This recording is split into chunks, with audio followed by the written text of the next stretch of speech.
Hey y'all, picking up with part two of the Unequally Yoked Christians. So I left off with explaining about First Samuel 25. I was talking about Abigail and Nabal. Nabal's name, which is her husband, it means fool.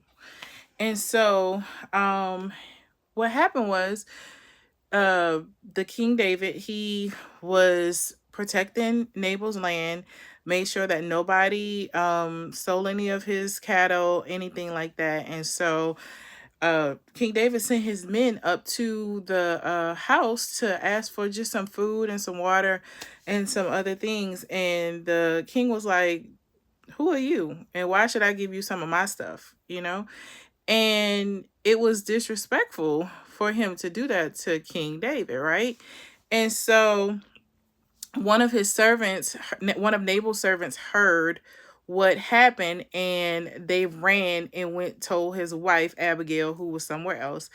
And Abigail came running because she knew if she didn't intervene and act quickly, that not only would the king kill her husband, but kill all of them, the whole, everybody, and take all of their property and things.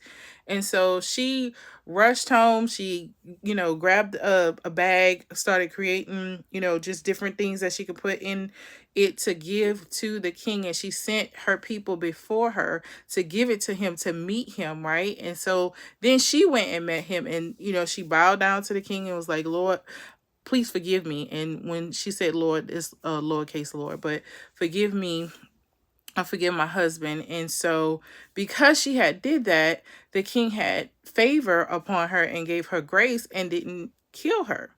But what about the husband, right? So she get back home, the husband drunk, doing whatever he doing. And after a few days after the incident, it says that he died suddenly, right? And so God took him from on this earth because of his foolish decisions.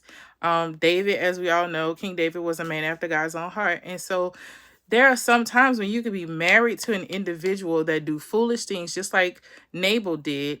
And sometimes the consequence is death, or sometimes the consequence is sickness, or whatever God chooses. But there are times when you are unequally yoked and married to an individual, and it could take your own life if it was in a situation like this.